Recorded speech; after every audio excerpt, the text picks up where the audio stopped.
Okullarımız açılıyor efendim ve hazırlıklarımız var, gündemdeki konular ve çok değerli bir stüdyo konumuz Milli Eğitim ve Kültür Bakanımız Sayın Olgun Amcaoğlu bizlerle birlikte keyifli bir sohbet olacağını düşünerekten eğitim dosyasını başlatıyoruz. Sayın Bakanım hoş geldiniz. Hoş bulduk Sayın Hocam. Nasılsınız? Şükürler olsun. Sizi enerji görmek, bizler için zaman ayırdınız, geldiniz. İzleyiciler açısından. Söz konusu eğitim oldu mu? Eğitimin başında sağlıkla ilgili eğitim ve devamında iktisadi anlamdaki konular oldu mu? İlla ki buralardan bir şey söylemek lazım. Bilgi kirliliğini önlemek ve kafalardaki karışıklığı engellemek için. Çünkü tabii ki geçenlerde çıkmış olduğum programlarda da üzerine basa basa ifade ettim. Lütfen siyaseti eğitimden uzak tutunuz dedim. Çünkü ne sağlıkta ne de eğitimde siyaset yapılarak üzerinden rant elde edilerek bir durum söz konusu değil, en azından içinde bulunduğumuz bu durum. Gerçekler üzerinden yapmamız gerekenlerin neler olduğuyla ilgili tartışmalar üzerinden hareket edip bence bu ülkenin işte yaklaşık 9 Mart 2020 tarihinin akşamından beridir sekteye uğramış olan eğitimi sağlıkla birlikte tekrardan ayağa kaldırılsın. Yani eğitim derken Milli Eğitim ve Kültür Bakanlığı görevini ifade ederken sadece öğretmenlerden, öğrencilerden, okullardan veya işte çalışanlardan bahsetmek gerçekten çok küçük bir çerçevesi kalmaktan başka bir şey değil hocam. Neden diye sorarsanız 20.500 kişilik bir eğitim ordusundan bahsetmek lazım.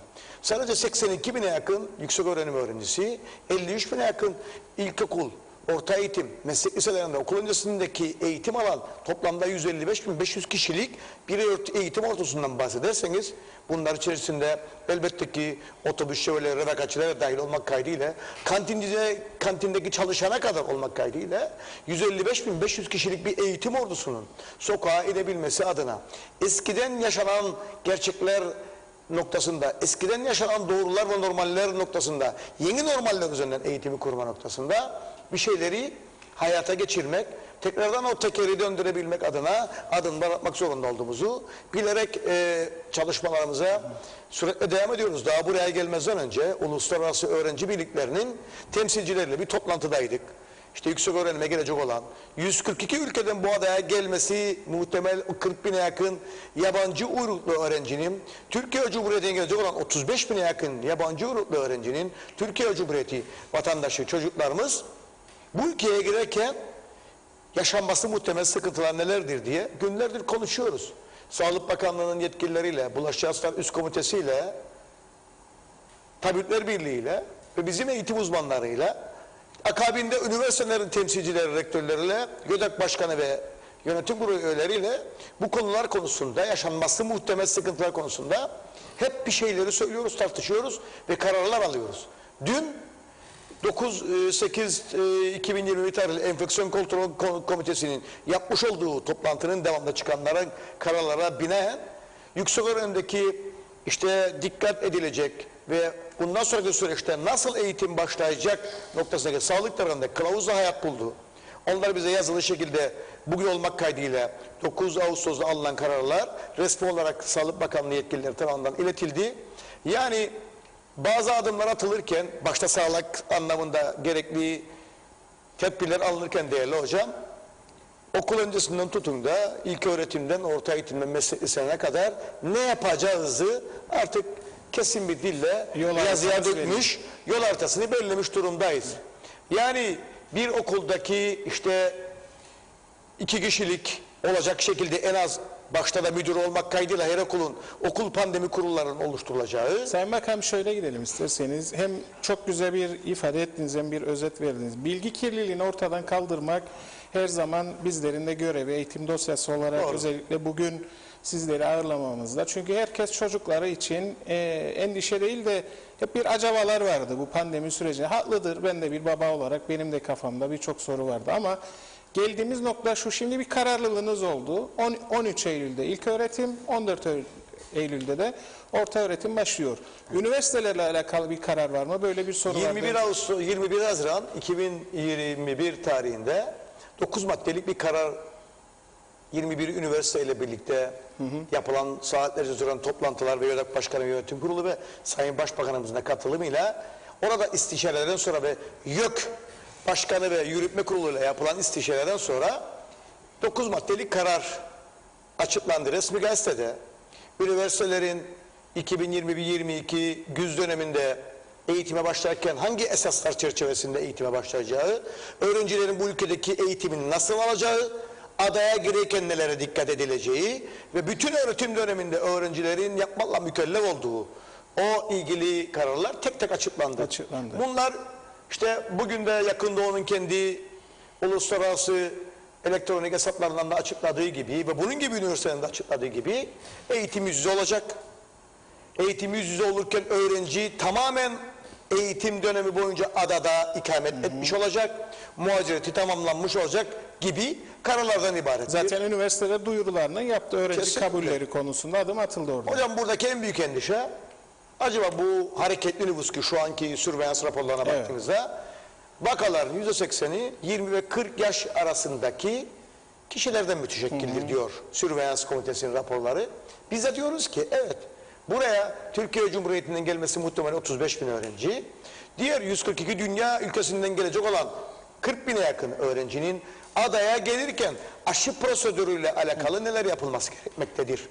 Şu an çok net bildiğim için söylüyorum, 210 bin doz aşı var Sağlık Bakanlığı'nın depolarında, kendi kontrol altında. Yani yurt dışından gelecek olan, 3. ülkelerden gelecek olan, 142 dünya ülkesinden gelecek olan 40 bine yakın öğrencinin bütün ihtiyacını karşılayacak olan aşı AstraZeneca aşısı şu an Sağlık Bakanlığı'nın depolarında, mağazasında beklemektedir. Tamam. Hocam burayı bir sormak istedim. Çünkü yurt dışından çok sayıda öğrenci takip ediyor şu an bizi. Yurt dışından, yani Türkiye'den ve 3. ülkeden gelecek olan öğrenciler birinci aşıyı Türkiye'de olmuşsa ikinci aşıyı burada bir olma hakkı olacak mı? Kesinlikle. Bir de ona geliyorum. hiç aşısı olmayan kişi nereye başvurması gerekir? Bu konuda net böyle kısa bir yanıt Birincisi alabilirsin. Türkiye Cumhuriyeti'nden gelecek olan öğrenciler ki Türkiye Cumhuriyeti 16 yaş ve üzeri şu an aşılanmaktadır. Aşı prosedürü eksik olan öğrencilerimizin aşılarını her üniversitenin kendi içerisinde oluşturacağı sağlık birimlerinde tatbik edilerek tamamlanacak. Üniversitenin kendi bünyesiyle oluşturuyor. Tamam. Kesinlikle. Devamında 142 dünya ülkesinden adamıza gelecek olan aşı prosedürü tamamlanmamış olan çocuklar da eğer karantina süreçleri yaşanması gerekiyorsa gelmiş olduğu ülkenin gri veya koyu kırmızı kod grubuna göre karantina süreçlerini 10 gün veya 14 günlük sürede tamamladıktan sonra yine kendi üniversitesinin o sağlık birimlerinde aşılanma prosedürü tamamlanacaktır. Buradan devam edelim. Mesela üniversitelerde şu an öğretim üyeleri, öğretim görevlileri, hizmetliler veya diğer part-time görevli kişilerin aşı durumu konusunda bir bilgisi var mı bu toplantıda? Şu an hocam 20.500 kişilik eğitim ordusunun %96'sı aşılanmış %96. vaziyettedir. Hatta bir önce de ifade ettiğim gibi yaz döneminde eğitim alan öğrencilerimizin büyük bir kısmı 6.000'e yakını Johnson aşısıyla aşılanmıştır değerli hocam. Tamam. Bırakın siz akademik personeli, idari personeli, okulda yaz döneminde eğitim alan öğrenciler dahi aşılanmaktadır. Sadece okuldaki öğrenciler değil, özellikle LAVÜ'de yapılan aşılama tatbiki sırasında da bölge esnafıza aşılanmıştır hocam. Güzel. Peki şöyle devam edelim. Bu aşılardaki testlerde tespit edilen pozitif vakaların her üniversite kendi bünyesinde, kendi şehrindeki yurtlarda veya karantina otellerinde mi karşılanacak? Hayır hocam. Her okulda pandemi kurulları oluşturulacak. Tamam. Pandemi kurulları vasıtasıyla Milli Eğitim Bakanlığı bilgilendirmek kaydıyla o fiilasyon ekipleri Sağlık Bakanlığı'nın bilgilendirilecek. O sorumlu olan kişiler tarafından bu ilk öğretimde de aynı olacak, orta eğitimde de öyle olacak. Liselerde de meslek liselerinde aynı şekilde olacak. Ve orada tespit edilen okul pandemi kurullarının yapmış olduğu çalışma tespit edilen temaslı veya pozitif vakalar veya işte o konuda herhangi bir semptom gösteren öğrenciler anında fiilasyon ekipleriyle iletişime geçilip oradan gerektiği şekilde oradaki semptom göstermesi veya işte yapılan antijen testiyle veya PCR testinin devamındaki vakanın pozitifleşmesi durumda da fiilasyon ekiplerinin öngördüğü şekilde gerekli tedbirler alınacaktır. Bu normal şu an buradaki vatandaşlarımızın karantina otellerinde veya temaslı otelde almış olduğu tedavi yöntemleriyle aynı standartlar. Kesinlikle hocam. Şimdi burada bir şeye dikkat. Çünkü şudur Sayın Bakanım, özür dilerim. İşte öğrencilerin bütçesi oluşacak. Yani fazladan bir grup geliyor ama bu öğrencilerin de ülke ekonomisine sağladığı katkıya da birazdan sizinle girmek isterim çok kısa. Oradaki Garantina Oteli'ndeki masraflar ne olacak diye de bir sorumuz vardı Sayın Bakanım. Hocam hiçbir kişi aşıları tamamsa ki Sağlık Bakanlığı'nın ve Bakanlar Kurulu'nun aldığı kararları dinlemişseniz bilmiyorum. Geçen gün Sayın Başbakanımız da ifade ettiği gibi eğer kişi aşılıysa, aşılanma prosedürü tamamlanmışsa onun bütün garantina süreçleri devlet tarafından karşılanacak. Güzel. Ama aşılanmamışsa garantina süreçleri kişinin kendi tarafından karşılanacak dediği kararlar alınmıştır. Aşılanmış olanlarda ki PCR testi veya antijen testi süreleri aşılanmış olanlarda 14 günlük süreçlerde, aşılanmamış olanlarda 7 günlük süreçlerde yapılması gerekmektedir diye pandemi kurulları tarafından kararı alınmıştır. Yani burada şu söyleniyor. Herkes aşılanma tatbiki ile alakalı ilk önce kendi güvenliğini sağlamak, devamında yeni varyantların üremesine, çıkmasına olanak sağlamamak ve genelde de toplum bağışıklığını sağlamak adına bu ülkedeki öndeki sıkıntıları aşmakla alakalı kapanmaları artık olmayacağı noktaya getirmek adına hareket etmek zorundadır diyor alınan kararlar. Yani siz bireysel olarak bir şeyleri yorumlayabiliyorsunuz. Bireysel olarak bir şeyleri kendinize göre tehlikeli görebilirsiniz.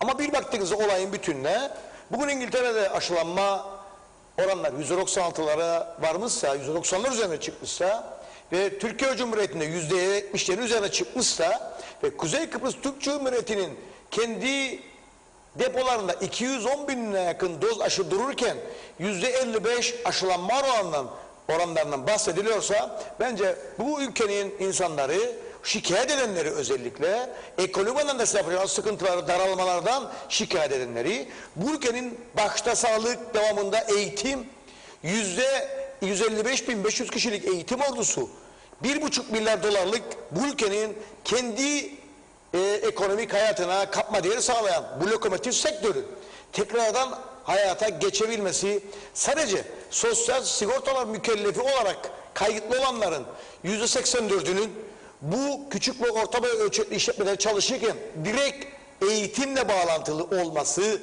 noktasındaki bilgiler bu ülkenin gerçeği olarak ortaya dururken bunun dışında kimse kendi penceresinden bakıp yorumlayıp ben aşılanmam deyip mürterit almış olduğu kararlarla toplumun genelinde sirayet edecek sıkıntıları yaşatma hakkına sahip değildir. Evet. Yani olabilir.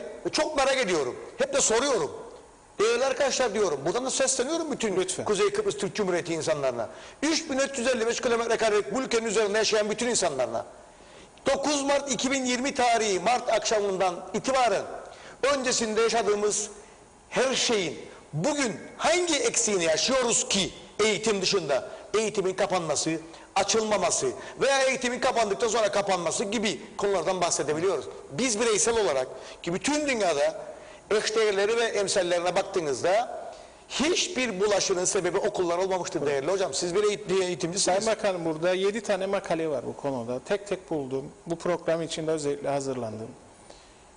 Özellikle 0-15 yaş arası bütün dünyada sağlık sistemini veya bulaşa etki eden 1 veya 2 vaka rastlandı. Bu da o kişilerin özel hastalığından dolayı ki ülkemizde belki de hiç yoktur diye elimizdeki verilere göre konuşuyorum. Şimdi tam burada haftalar öncesi de biz özellikle doktorlarımızı da getirdik, çocuk doktorlarımızı da. Şu an yaşadığımız ve okulların açılmasında herhangi bir engel olmadığını tüm toplum kabul etti. Bazı sesler çıkacaktı, çıksın. Biz doğru olanı eğitim adına, bu ülkenin geleceği adına konuşacağız. Burada ailelere direkt olarak bakanlık görevinizi bırakın, bir baba olarak vicdanen bir mesajınızı almak isterim. Çünkü bu konu çok konuşuluyor. Aslında esasdan uzaklaşıyoruz. Biz bundan sonra eğitimi nasıl planlamamız gerekir, nasıl çocuklarımızın eksiğini tamamlamamız gerekir. Esas konu budur aslında. Buna geçmek isterim hocam, sizinle. Eğitimi, ekonomi, her şeyi bir iki araba. Lütfen. Sağlığı da. Ben bir babayım. Nasıl ki evlatlarımı aşıya götüren, aşılanmasını sağlayan bir baba olarak 6 aylıkken kucağıma alıp çocuk doktoruna götürdüğümde aşısını yaptırırken onun sağlığını, güvenliğini, geleceğini, garantini altına almak için o aşıyı yaptırıyorsam bugün de aynı şekilde çocuğumu alıp aşısını yaptırıp bırakın eğitimini hayatını, geleceğini garantiye almaktan başka bir şansımız olmadığını söylüyorum. 2 gün önce gözlerimle gördüm. 2 otobüs Anavarta Lisesi'ne giden çocuğumuz öğretmenler eşliğinde gitti, aşılama merkezinde aşılanmasıyla ilgili gerekli o cesareti gösterdi. Bir o kadar da çocuk ailesiyle birlikte, yani aynı okulun çocukları oraya aşılanmak için geldi. Doğru. Şunu gördüm ki gerçekten çocuklarımız anne babalarına göre daha yürekli, daha cesaretli. Biz okulumuza gitmek istiyoruz diyorlar. Biz okulumuzun kapılarının bize açılmasını, öğretmenlerimize artık gerçekten eğitimin daha kaliteli alınabilmesi noktasında yapılması gerekenleri üzerimize düşeni yapıyoruz diyor çocuklarımız. Bir bakın öğrenci seçme araştırma sınavları sonuçlarına, bir bakın daha geçen hafta sonu yapmış olduğumuz öğretmen akademisinin sonuçlarına. Diyor ki size eğitim SOS veriyor. Bırakın sağlığı SOS veriyor dünyada, ama eğitim de SOS veriyor. Diyor ki size artık kaybedilebilecek bir tek saniyemiz bile yok. Gerekli tedbirleri alıyoruz diyor çocuklar. Annelere babalara diyor ki siz de alın gerekli tedbirleri ki artık biz okulumuza gidelim. Artık biz okulumuza giderken gerçekten eğitim adına bir şeyleri yaparken psikolojik, fizyolojik ve pedagojik sıkıntılar yaşamayalım diyorlar.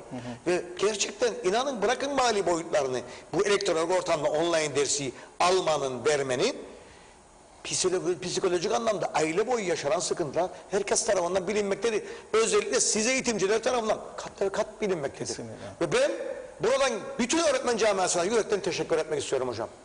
Yürekli olarak %96'sı gidip o aşıyı tatbiki noktasında gerekeni üzerine düşeni yapıyorsa öğretmen, tam da işaret oradadır.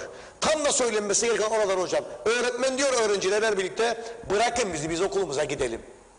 O konuda birçok insanımızın da hemfikir olduğu noktada okullar açılsın derken birkaç tane cılız ses, birkaç tane işte burada bir siyasi ve işte başka bir şekilde kazanç elde edelim diyen seslere kulak asmadım. Bu sizin motivasyonunuzu bozmuyor, bozmadığını kesinlikle biliyorum. Hocam, kesinlikle. Halkın içindesiniz, vatandaşın sesine kulak verdiğiniz için, bu dirayetli duruşunuz için de eğitim dosyası olarak sizleri gönülden kutluyoruz. Bu ülkenin sizler gibi kararlı siyasetçilerine gerçekten ihtiyacımız var. Bunu canı gönülden söylüyorum. Sayın Bakanım, özellikle aşıyı az çok konuştuk. Gündem olan, ama bunu sormam gerekir. Taşımacılıkla alakalı sorun olur mu Sayın Bakan? Çünkü her dönem bu tür tartışmalar oluyor. Öncesi de oldu, bugün de oldu, yarın da olacak. Çözecek miyiz? Yani çocuklarımız otobüslerine binip okuluna gidebilecek mi? Hocam, eğitimi bütün olarak düşünüyorsak, İster okul yapın, ister kitap basın, ister öğretmeni hizmetici eğitimlerini artırın, ister çocuklarınızın, öğretmenlerinizin, ailelerine aşılarını yapın. Bir bütün olarak düşündüğünüz eğitimin içerisinde, o bütünün içerisindeki en önemli, o nüansçı oluşturan sıkıntılardan biri taşımacılıksa onu aşmak zorundasınız. Milli Eğitim Bakanlığı'nın şu andaki vizyonu eğitimle de alakalı, taşımacılıkla da alakalı, sağlıkla da alakalı, bu eğitimin tekrar başlamasıyla alakalı hangi konuda sıkıntı varsa üzerine gidip çözmekten başka bir şey değildir. Güzel. Eski bir maliyeci olarak 2011 yılında bu konularda çok önemli çalışma yapan biri olarak ve taşımacılık tarifleri noktasında ne yapılacağını, sorunun ne olduğunu, çarenin nasıl üretilebileceğini bilen biri olarak ben de eski bir maliyeci olarak o toplu taşımacılık anlamında karışılan Toplu Taşımacılar Birliği'nden toplantılar yaptım. Onların da kendi pencerelerinden sıkıntısının ne olduğunu dinledim. En son geldiğimiz aşamada bizlerin de yaptığı çalışma Milli Eğitim ve Kültür Bakanlığı'na olarak Sayın Maliye Bakanı'na dün ilettim, bilakis kendim elimle. Ve devamında şunu söyledim Sayın Maliye Bakanı'na, öyle bir noktadan geçeriz ki şimdi okyanusları aşıyoruz. Okyanusları aşarken bir aile tehlikelere boğuşuyoruz ama küçük derelerde boğulmayalım. Yani eğitimi aşma adına %1'lik, %5'lik, %10'luk verilmesi gereken gerçekten o noktada bugün eğitim ve turizm taşımacılık en büyük yarayı almış kurumlardandır. Bu ülkenin kendi gerçeği içerisinde. Bırakın dünyada ulaşım anlamında, uluslararası ulaşımı bırakın, sadece yurt içi ulaşım anlamında da çok büyük sıkıntılar yaşanmıştır. Hemen hemen tamamen kapalı kalan sektörlerin başında gelmektedir ulaştırma sektörü. Bunu bilen biri olarak, eski bir başbakanlık müsteşarı olarak, bu işin mutfağında yıllara çalışan, tozunu toprağını yutan biri olarak çok net biliyorum ki çok yakın zamanda, işte bugün Maliye Bakanlığı'nda benim müsteşarım ve Maliye Bakanlığı'nın müsteşarı da bu konunun en son geldiği noktadaki sıkıntıları aşmakla ilgili toplantı yapıyorlar. Günün sonunda çok uzayacağını sanmıyorum. Aklın yolu birdir. Elbette ki taşımacıların sorunları da doğru akıl, ortak aklın ürünleri noktasında alınan kararlarla aşılacaktır hocam. Sayın Bakanım, hep eleştirildi, işte aşı yoktur dedi, binlerce aşılar geldi. Şimdi o gündemden çıkıyor. Hep kitaplar tartışılıyor. Her yıl da maalesef okullar açıldıktan sonra, geçmiş dönemde sizin döneminizden önce de çocuklar ilk gün masalarında kitaplarını bulabilecek mi Sayın Bakanım? Hocam, Nisan ayının içerisinde bütün kitaplarla ilgili ihaleler sonuçlandı. Bugün Milli Eğitim ve Kültür Bakanlığı'nın depolarında 2021-22 yılının okutulması gereken müfredattaki bütün kitaplar hazırdır. Öyle mi? Çok güzel. Okul öncesinde tutun da meslek liselerinin sonuna kadar hangi kitap okullara gönderilecekse şu an depolarımızda gelmiş ve teslim edilmiş vaziyettedir. Sadece tarih kitapları vardı. Tarih kitapları da Cuma gününe kadar teslim edilecek. Kısmette varsa başkaları gibi öyle Kasım ayının içinde bir sınıf matematik kitabını çocuğumuzun masasına koymamış, ondan sonra çıkıp da belli platformlarında eğitimin en iyi, en duayen olarak gösteriş yapma gibi bir alışkanlığımız yok. Biz sonuç odaklı çalışıyoruz hocam. Yani bu ülkede son 10 yılda bir okul inşa edilirken devlet tarafında bugün 16 okul inşaatı birçoğu tamamlanma aşamasındadır ki 27 Ağustos Cuma günü sabahı Yakın Doğu ailesinin ilk kez temellerini atmış olduğu Gönyeli Yenikent'teki okulumuzun açılış törenini kısmette varsa 500 kişilik en çağdaş koşullarla bize teslim edilecek anahtarı okulumuzun açılışını yapıyoruz. Devamında İskele'deki Bari Koleji'nin açılışını yapacağız. Devamında Dikmen'deki okul öncesi yapılmış olan yeni maliyeden benim tarafımdan ödenen bedeli okulumuzun açılışını yapacağız. Onun devamında Karakun'daki Osman Necdet Konuk Ortaokulun açılışını yapacağız.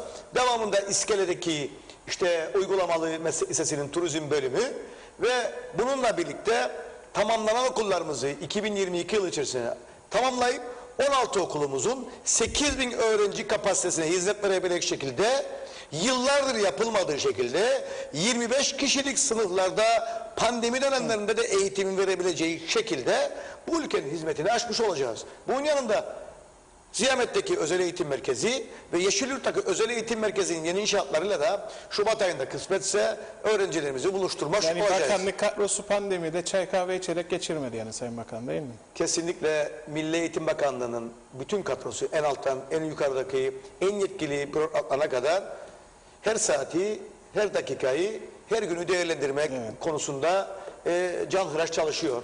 Şu an işte müdür ve müdür muavinleri için bizlere yapılan başvuruların kriter değerlendirmeleri yapılıyor. Biliyordunuz eskiden vekaleten veriliyordu. Biz dedik ki vekaleten verilme adaleti sağlamak noktasında büyük bir sıkıntı yaratır. Gelsin buyursun bu konudaki kriterlere uygun olan müdür muavinliği ve müdür olabilecek olan öğretmenlerimiz başvursun dedik ve sağ olsun Kamu Hizmeti Komisyonu da anlayışla karşıladı ve Eylül ayının 2. haftasında da öğretmenlerimiz okulu açarken aynı zamanda müdür muavinliği ve müdürlük sınavlarına girmiş olacaklar. Bunu bir daha alalım Sayın Bakan. Burası ilk kez oluyor belki de. Bilmiyorum yani söyleyeyim. Ben de 8 yıl çalıştım bakanlıkta. Hep duyuyoruz Ben biz. hep duyuyordum ama gerçek olan bu. Vekaleten veriliyordu müdür muavinlikler ve müdürlükler. Sıkıntıydı. Hep torpil yapıldığı noktasındaki şikayetlerin en ana kaynağıydı. Göreve geldikten sonra hangi okullarda müdür muavinliği ve müdür eksikliğini tespit ettik. Sendikalar bundan şikayet ediyordu. Sendikalarda ki adaletli olan da herkesin gerekli sınavları geçtikten sonra müdür ve müdür muavini olabilmesi konusundaki kriterlere göre. tabii kriterlere uygunluğuyla tasarlandıktan sonra yapılmasıydı. Kamu Hizmeti Komisyonu da bu konudaki organizasyonu sayesinde Eylül ayının 2. haftasında kısmette varsa müdür muavinliği ve müdürlük sınavları da yapılacaktır değerli hocam. Peki şu var, öğretmenler konusunda nedir Sayın Bakan durumumuz? Şu ana kadar yani öğretmenlerle alakalı herhangi bir sıkıntı yaşadığımızı söyleyemem. Bırakın sıkıntı yaşamayı. Öğretmenlerin bu konuda üstlendiği misyon gerçekten bu toplumun önderliğinin tekrardan öğretmenlerde olduğunun en büyük işaretidir. Eksik kadromuz olmayacak değil mi? Kesinlikle. Bir de zaten işte 3'ünde ve 4'ünde açacaktık okulları. Özür diliyorum 6'sında ve 7'sinde. Özellikle 6'sında 7'sindeki açılma tarihinden sonra bir baktık ki işte geçen seneki yapılamayan öğretmen sınavları Nisan'da yaptıktan sonra bu ülke öğretmen sınavlarımızı da araya sıkıştırıp yapabilme şansını elde ettik. Kamu Hizmeti Komisyonu'na yaptığımız çalışmalarda ayın sonunda, Ağustos ayının sonunda, Eylül ayının başında 2021 yılına ait öğretmen sınavları da yapılıp öğretmenlerimizin okula gidebilmesi için, okullarımızın öğretmensiz açılmaması için de bu yılın sınavlarını yapıp, atamalarını yapıp kısmette varsa hiçbir okulumuzda özellikle öğretmen sıkıntısıyla birlikte bir sıkıntının yaşanmamasıydı hedefimiz. Allah'a şükürler olsun, sınavlar yapıldıktan sonra atamaları yapılacak ve 13 ve 14 Eylül tarihlerine de çocuklarımız öğretmenleriyle, okullarıyla, öğretmensiz okullarda değil, öğretmenlerle tam anlamıyla çalışabileceği noktalardaki okullarında buluşmuş olacak. Şöyle bir eleştiri verdi Sayın Bakanım. Özellikle sınıfların çok kalabalık oluşu, pandemi vesaire, ama bunlar bütün dünyada aşılacak birçok yöntemler geliştirildi. Bu 8 okulun devreye girmesi öğrenci nüfus sayısında da bir rahatlama olacak, ama şu an Eylül'deki dönem bize neyi işaret ediyor? Bu konuda bir değerlendirmenizi rica ederim. Şimdi hocam 111 ilköğretim okulu var. Bunların 19 tanesinde 25'in üzerinde mevcutlarla ders yapma imkanı bulan okullarımız var. Yenikent'teki yapılan okuldan sonra 9 Eylül'deki yaşanan sıkıntılar ortadan kalkacak. En azından 1. sınıfta yaşanan sıkıntılar. Anabarta Lisesi'nin 6. 7. ve 8. sınıflarının tamamı Osman Necip Konuk Ortaokulu'na aktarılacak. Orada 25 kişilik sınıflarda o orta eğitim sağlanırken aynı zamanda Anabarta Lisesi'nde 25 kişilik sınıflarda da lise eğitimi 9, 10, 11 ve 12. sınıflarda devam etme şansı bulacak. Diğer 111 okulumuzun içerisinde, ilköğretime ait okullarımızın içerisinde, devlet tarafındaki ilköğretime ait okullarımızın içerisinde 19 okulda 25'in üzerinde rakamlarla ders yapma zorunda olan okullarımızda şu an için altyapıları İskele'de devam ediyor. Mausur'a devam ediyor. Bunun yanında Gönyeli'deki teslim ediliyor ve devamında Ekim ayının içerisinde Girne'deki temelleri atılacak. Ta ki bunlar tamamlanana kadar bu 19 okulumuzun da kapılarını açarken tabii ki şu an çalışmalar daha bitmedi. İlköğretim Dairesi'nde sendikanın da verdiği destek ve katkıyla çalışmalar devam ediyor. Oradaki o 25 kişinin üzerindeki sınıflarda ne şekilde eğitim yapılacağı son şeklini almak üzere.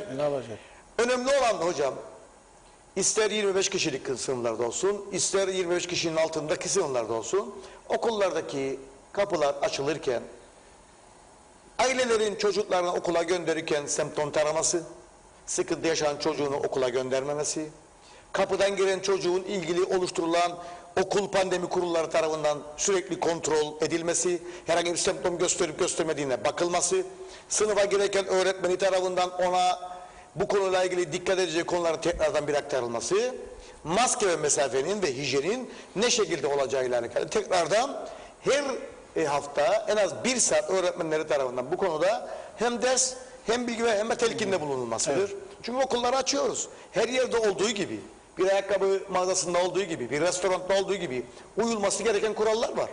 Elbette ki okullarda da yoğun yaşanan o popülasyonun çok olduğu okullarda da sıkıntılar olma ihtimali yüksek olacaktır. Ama biz buradaki sıkıntıları aşma adına bile hocam şaşırtmalı teneffüs saatlerini uygulamakla ilgili kararlar ürettik.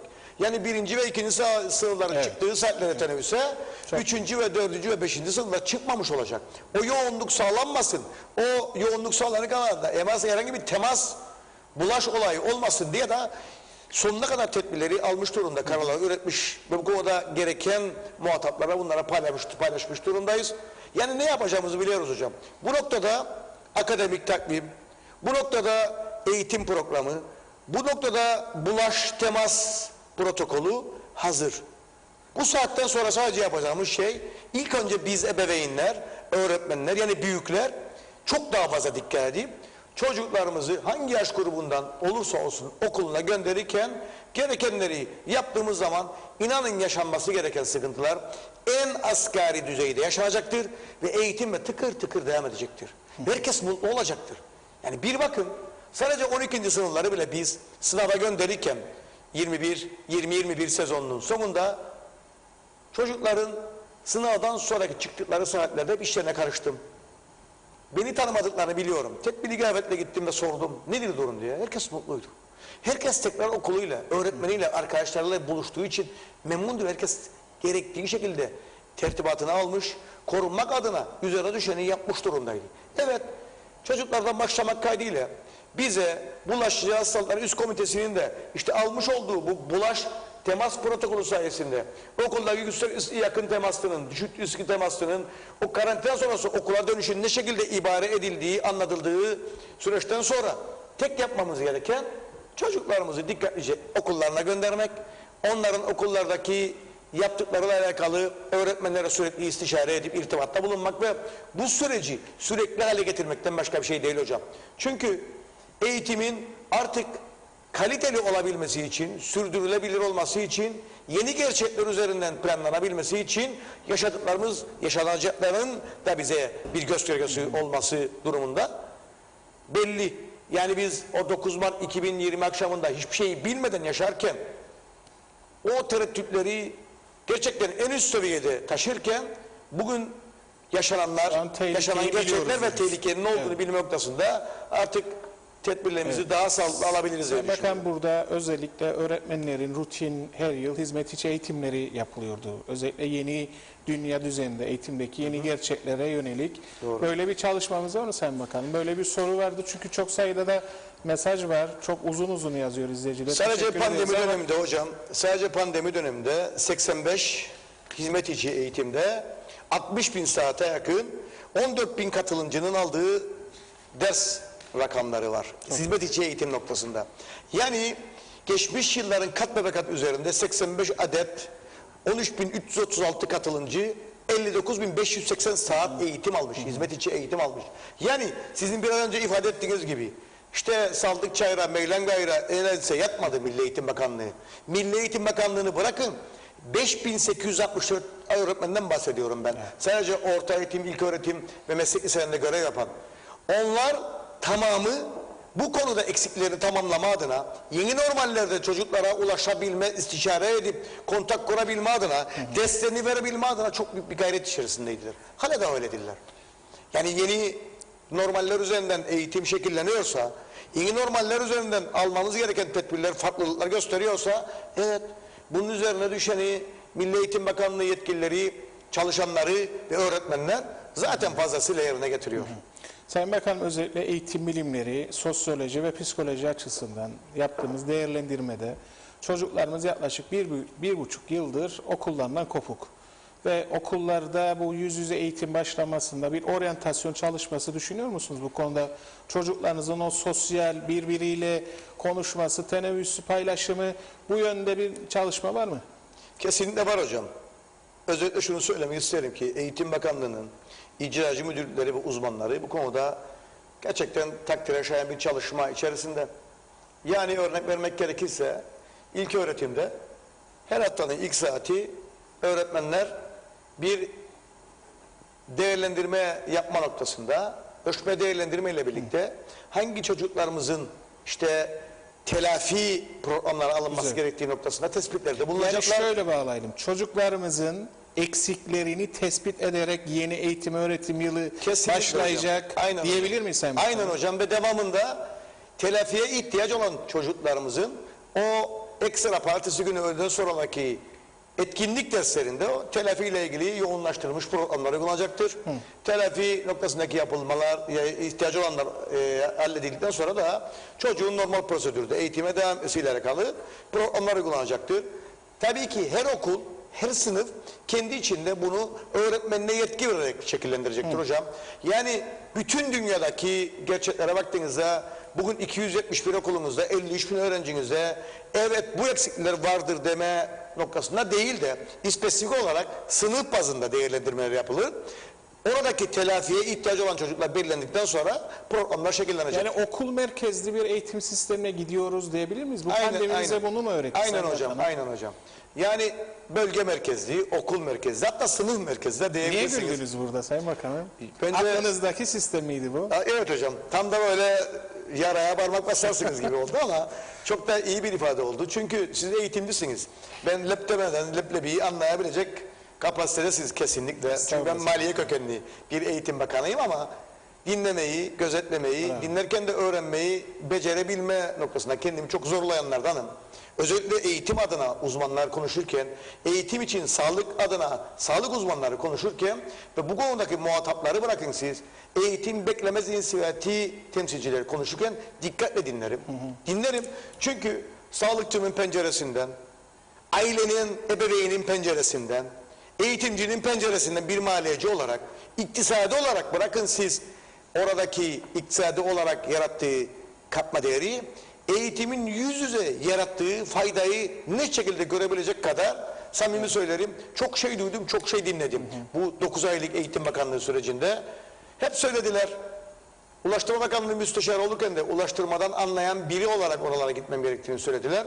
Ama bugün hava alanındaki terminal binasının ve altyapı yatırımlarının bütün projeleri bizim dönemimizde imzalandı. Trafik dairesi bizim dönemimizde kuruldu. Çünkü söylemeye ekiple çalıştığım iyi bir ekibin idare edilmesi her zaman oradaki en üst seviyede çalışanların en büyük avantajıdır. Milli Eğitim ve Kültür Bakanlığı'nda ekibi gerçekten işinin uzmanı, ehli, iyi niyetli, dinlemeyi bilen, herkesine istişare ettikten sonra ortak aklın ürünleri olarak kararlar üreten kişilerden ibaret. Sayın Bakanım, programlara gelmek istiyorum ve bir de bu sınavı geçme tüzüğü yeni dönemde tekrar güncellenecek mi? Çünkü siz de biliyorsunuz artık okullar yaşamın kendisi, öğrencilerimizi direkt birebir hayata hazırlayan kurumlar. Bu noktada özellikle öğretim programlarındaki bu ağır ders saatlerinde veya öğretim yöntemleri veya sınıf geçme tüzüğü hakkında bir çalışma var mı efendim? Hocam sınıf geçme tüzüğünü biz 3 kez düzenlemişiz bu pandemi döneminde 9 ayda. Düzenlemişiz çünkü aynen pandemi sürecindeki alınan kararları gün be gün değişmiş, ihtiyacı göre şekillenmiş olmasına benzetiyorum bu durumu da. En son tabii ki dün üst kurul toplandı, teknik kuruldan sonra pandemi sürecinde özellikle de meslek liselerinde yaşanan uygulamalı derslerde yaşanan sıkıntılardan dolayı sınıflarında kalan çocuklarımıza tüm tabii ki eğitim camiasında, orta eğitimde bu sıkıntıları yaşayan çocuklarımıza bir şans daha verilmesi noktasında bütünleme, ekstra bütünleme sınavının yapılması noktasında bir karar üretildi. Elbette ki normal zamanlarda bu hoş karşılanmayabilir. Ama bir de şunu öğrendim dün. Yeni bir Milli Eğitim Bakanı olarak. Haziran'da çocuklar karnelerini aldıktan 3 gün sonra bütünleme sınavı yapılıyormuş.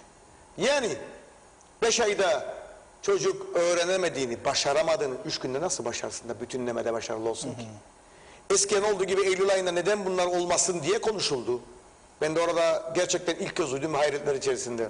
Bu konuda işte Eylül ayında yapılan yıllardır benim de okulda, liseye eğitim aldığım dönemlerde görmüş olduğum bütünleme sınavlarında neden Haziran ayının hemen karneden 3 gün sonra olduğu konusunda sorgulama şansı elde ettim.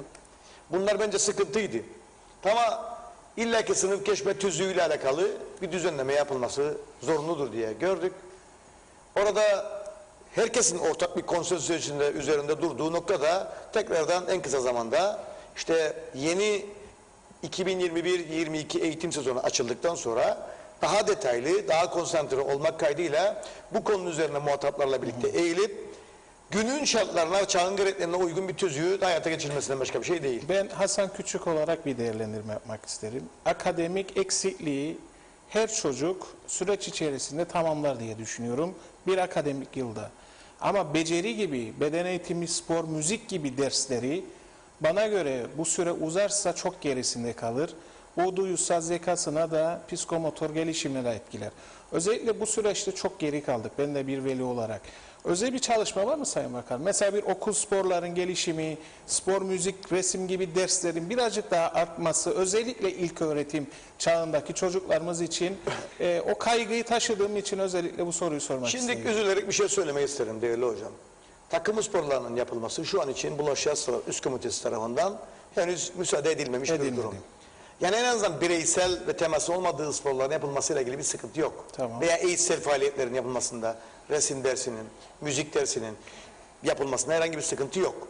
Tam da işte buralarda o bireysel anlamdakilerinin dışında da takımsal anlamda birliktelik ruhunu, insanın sosyal tarafını geliştirecek olan, birlikte hareket edip başarma anlamındaki o duyusunu daha üst noktaya taşıyacak olan aktivitelerin de hayata geçmesi lazım. Tabii ki bunlar step by step, adım adım olarak şeyler. Ama bir Tabii ki çalışma var. Kesinlikle var Kararlısınız hocam. bu konuda. Kesinlikle Değil mi? hocam. Tamam. Hayatı yeni normaller üzerinden eski normallerdeki olmadığı noktaya çekmek istiyoruz. Yani bir şeyler eskiden de anormal olsa da normalleştirilmiş ve yaşanmış olsa da biz yeni normalleri planlamak zorundayız. Yeni normaller üzerinden çocuklarımızın artık eksik bir şeyi yaşanmaması için gerekenleri yapmak zorundayız. Ve uzmanları dinliyoruz. Özellikle sağlık koşullarını elde ettikten sonra da bundan emin olabilirsiniz ki her noktadaki adım atılmak noktasında gereken yapılacaktır bizler tarafından. Sayın Bakanım, şu kavram karışılıyor. İşte ben çok iyi teknoloji kullanıcısıyım diyor. Çocuğum tamam ama aslında sosyal medyayı kullanıyoruz. Biz teknolojiyi kullanmıyoruz. Ve bunun içine gömülüyoruz. Ve şöyle de bir eksiklik geliyor. Aslında anne baba evden çıkarken 4 tane akıllı telefondan çıkıyor, ikişer. Ama çocuğunun eve geldiğinde öğretmeni ona online'da bir şey gönderip bir takip etmesinde ulaşım yok. Nasıl bakıyorsunuz? Buna çok eleştiri aldınız. İşte benim çocuğumun teknoloji aleti yok. Nasıl takip edecek? Bu süreçte de böyle bir sorunla çıkar mı? Birazcık Hocam, acımasız bir eleştiri geldi ama bunu sormam gerekir diye düşünüyorum. hocam göreve başladığımızda 5806 tablet, yani materyal eksikliği, bütün eğitim camiası, ilk öğretim, orta eğitim, 1424 da internet erişim eksikliği vardı. Sadece ilk öğretimde 1500'e yakın tablet eksikliği dışındaki bütün tabletler, yani materyal eksikliği giderilmiştir. 1424 internet erişim bedelsiz çocuklarımıza sağlanmıştır. Tamam. Bunun yanında bakanlığın server altyapısı 1,3 milyon harcanarak 10 katına çıkarılmış. Aynı anda 70 bin kapasiteli öğrencinin sisteme girebilmesi olanağı sağlanmıştır. Fakat altyapıdaki geniş band ağı maalesef ülkemizde konuşlandırılmamış olmasından dolayı şu an 14 binden fazla öğrenci aynı anda sisteme girip o eğitim hakkını elde etme şansına sahip değil. Yani süratle biz geniş banda, doğal banda geçmek zorundayız diyor. 5G'ye geçmek zorundayız diyor. İşte bunlarla ilgili fiber altyapılarını tamamlamamız gerektiği noktasında da bir şeyler yapmamız gerektiğini söylüyor bize içinde bulunduğumuz ortam. Sırf biz bu yüzden 900 bin liralık bir bloke kısmette varsa temin ettik Maliye Bakanlığı'ndan. 30 ilkokulumuzun altyapısını tamamlamak için ta Karpaz İlkokulu'ndan başlamak üzere Şehit Tuncer İlkokulu'na kadar ilk 30 ilkokulumuzun fiber optik altyapısını kısmetse ihalenin kapısına götürüyoruz ay sonuna kadar. Bunlar hiç bilinmiyor Sayın Bakanım. Söylüyoruz işte hocam, yani bakın burada sadece okulu inşa etmek değil, sadece hizmet içi eğitimi vermek değil, materyal eksikliğini gidermezseniz çocuğun erişimini bu saatten sonra da bu hibrit eğitim sisteminde sağlama noktasında gerekenleri yapmazsanız, kendi server altyapınızı hizmet verecek olan teknik anlamdaki altyapınızı sağlarken teknik elemanlarınızı da bu konuda yetiştirmezseniz o bütünsellik içerisindeki hem okuldaki öğretmeninizin hizmet için eğitimini hem altyapınızı yapıp 25 kişilik sınıfa ders verilmesi olanağı sağlamayı hem de kitabı basmayı masanın üzerine koymayı devamında da kendi server altyapınızı tamamladıktan sonra o bütünselliği eğilim sağlamayı başaramazsanız eğitimde bir yerlerde eksik kaldınız demektir. Bunları sağlamakla alakalı biz üzerinde düşeni süratle yapıyoruz. Bir müteahhit gibi gidip sabahleyin ben veya müsteşarım bütün inşaatları geziyoruz. Biz gezemiyorsak kendi o konudaki İskan bölümünün amiri arkadaşımızı gönderip tek tek her gün inşaatları takip ediyoruz. Yani oradaki elektrik bağlantısının, asfalt inşaatının veya işte diğer altyapılarla alakalı sıkıntılar var mı diye konuşuyoruz. Mevcut okullarımızın tamiri için uğraşıyoruz. Labde Havuzlar'da örneğin meydana gelen sıkıntıyı, Şehit Tuncer'deki meydana çıkan sıkıntıyı tek tek halletmeye çalışıyoruz. Yani öğretmenlerimizin eksiksiz gidebilmesi için sınavlarımızı yapıyoruz. Devamında okulları inşa ederken okulları tamir ediyoruz. Bütünsellik içerisinde tüm bunları düşünerek o konudaki eğitimin sorunsuz açılması için adım atıyoruz. Tam da bu noktada siz bunları yaparken annem bir bakıyorsunuz sosyal medyaya veya medyaya siyasetçi arkadaşlardan birkaçı çıkıp eğitimin bu yıl açılamayacağı noktasında Eğitim Bakanı'na güvenmedikleri konusunda açıklamalarda bulunuyorlar. Ben de şunu söylüyorum. Eğitimin açılamamasının sebepleri nedir? Siz olsaydınız ne yapardınız? Biz onlardan feyz alarak bir şeyler yapalım. Bakanım, siz ajandayı dolduruyorsunuz. Birileri ajandanın içerisinden bir şeyleri okuyor. Bence onu bırakalım. Biz özel eğitimi çok konuşmadık bu süreçte. Bugün de söz verdim. Özel eğitim anneleri vardır. Özellikle birazcık sıkıntılı bir süreç. Zaten zor bir süreci aşmaya çalışırlar. Bu yeni dönemle alakalı bir çalışma olup olmadığını sordular. Çocuklarımızın eksiklerini özellikle, çünkü onlar için birebir eğitim çok önemli. Ne düşünüyorsunuz Sayın Bakan? Şimdi bütün özel eğitim kurumlarına, devlet olsun, özel olsun, sürekliliği esas kılmak lazım Sayın Hocam. Maalesef görevi başladıktan sonra Haziran ayının ortasında özel eğitim okullarının da kapandığını gördüm devlete ait. Üzüldüm.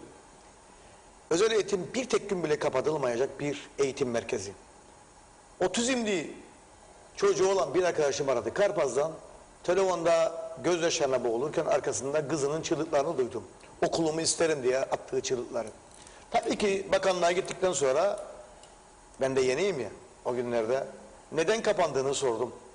Yıllardır böyle olduğunu, normal bir okulmuş gibi özel eğitim okullarının devlet tarafındaki kapanması gerektiği söylendi. Ben de dedim ki özel eğitim adı üzerinde, özel eğitim. Üzülerek söylüyorum, işin bu tarafında eksikler var tamamlamak için.